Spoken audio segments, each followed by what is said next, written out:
ওয়াকফ সম্পত্তি কারোর বাবার সম্পত্তি নয়, না কেন্দ্রের না রাজ্য সরকারের।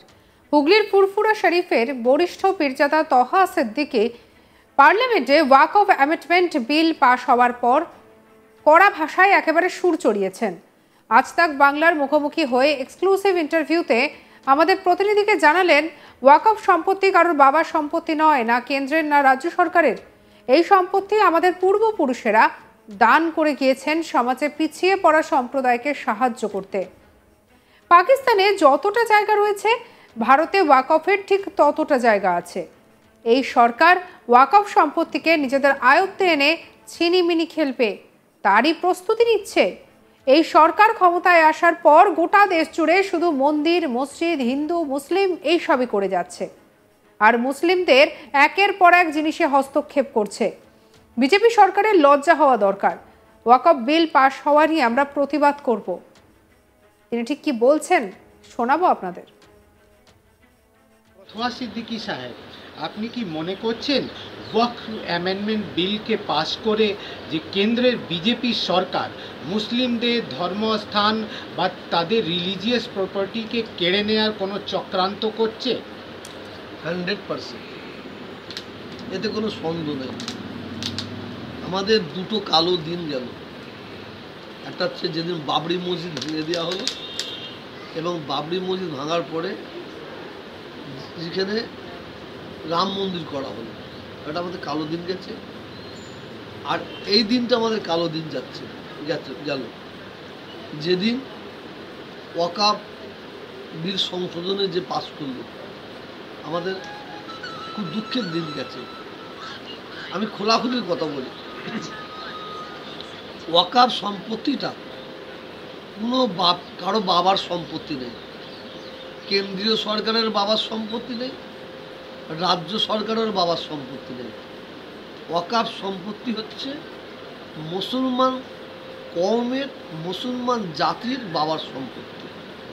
আমাদের পূর্বপুরুষরা, আমাদের বাপ দাদু 14 পুরুষরা ওয়াকফ সম্পত্তি দান করে গেছে অসহায়, অনাথ, বেওয়া, পিছিয়ে পড়া মানুষদের টেনে তোলার জন্য।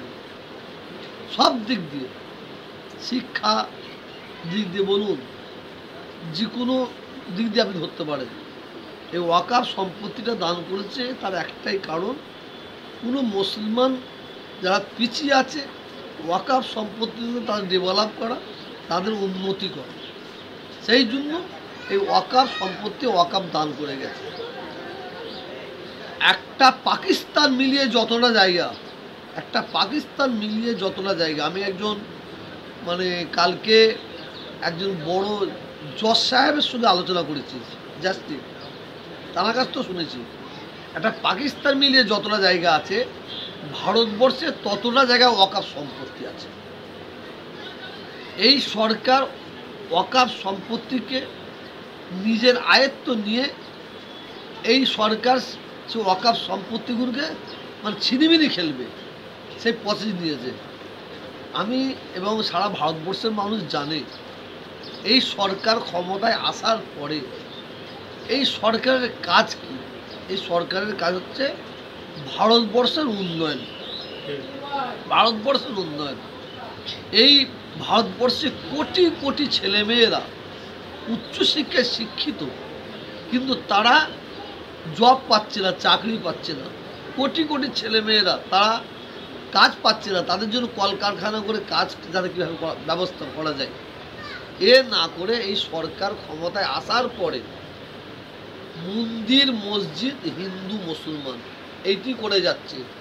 বিশেষ করে একটার পর একটা মুসলমানদের প্রত্যেকটা জিনিসে হস্তক্ষেপ করছে। মাদ্রাসা, মসজিদ, ঈদগাহ, নামাজ পড়বো, আমরা একটু ভালো খাবো, প্রত্যেক জিনিসে হাতা মারছে সরকার। এই সরকারের লজ্জা হওয়া দরকার, বিজেপি সরকারের লজ্জা হওয়া দরকার। আমাদের ভারতবর্ষের মসজিদগুলো এরা ভাঙছে মিথ্যা ইলজাম দিয়ে। আর এই সরকার যখন দুবাই যাচ্ছে, সৌদি যাচ্ছে, এই সরকারকে তারা জায়গা দিয়ে মন্দির করার সুযোগ করে দিচ্ছে। কি মজার ঘটনা, কি মজার ঘটনা!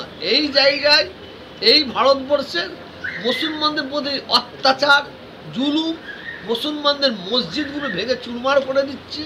হ্যাঁ, আর এই সরকার আবার অন্য দেশে গিয়ে জায়গা নিয়ে মন্দির করছে, তাহলে তারা কত সুযোগ দিচ্ছে।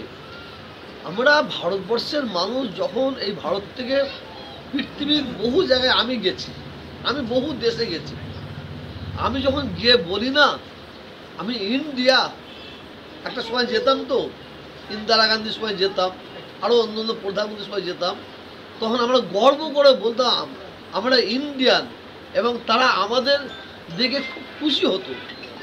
আজকে যখন আমরা এই দেশ থেকে যখন বিদেশে যাই, ইন্ডিয়ান বলতে মুখ ছিটকে যায়, এবং আমাদের প্রথম প্রশ্ন করে অন্য অন্য দেশে, আপনাদের প্রতি এত অত্যাচার কেন, এত জুলুম কেন, প্রশ্ন করে।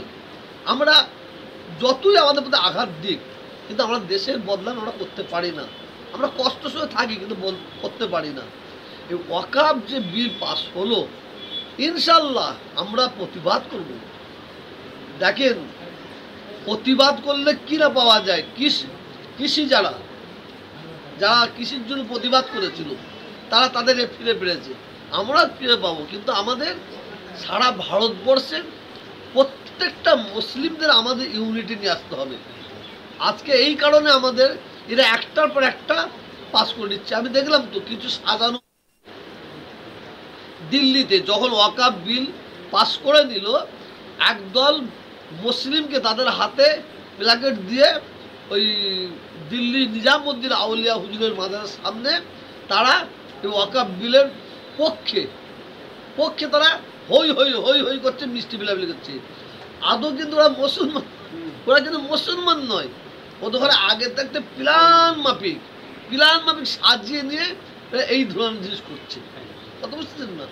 অতএব আমাদের বাবার সম্পত্তি, দুদিন পরে তো আমার এই ঘরটা নিয়ে নেবে, আমাদের মসজিদগুলো নিয়ে নেবে, আমাদের মাদ্রাসাগুলো নিয়ে নেবে। ওয়াকফ সম্পত্তি কারোর বাবার সম্পত্তি নয়, না কেন্দ্রের না রাজ্য সরকারের। হুগলির ফুরফুরা শরীফের বরিষ্ঠ পীরজাদা তহা সিদ্দিকী পার্লামেন্টে ওয়াকফ অ্যামেন্ডমেন্ট বিল পাশ করার পর রীতিমতো কড়া ভাষায় সুর চড়ালেন। আজ তাক বাংলার মুখোমুখি হয়ে তিনি বললেন, ওয়াকফ সম্পত্তি কারোর বাবার সম্পত্তি নয়, না কেন্দ্রের না রাজ্য সরকারের। এই সম্পত্তি আমরা আমাদের পূর্বপুরুষদের থেকে পেয়েছি। আমাদের পূর্বপুরুষরা দান করে গেছেন পিছিয়ে পড়া সম্প্রদায়কে সাহায্য করার জন্য। সঙ্গে রাখুন আজ তাক বাংলার ইউটিউব চ্যানেলকে। অন্যান্য খবরের জন্য লাইক করুন, শেয়ার করুন, সাবস্ক্রাইব করুন, হোয়াটসঅ্যাপেও ফলো করতে ভুলবেন না।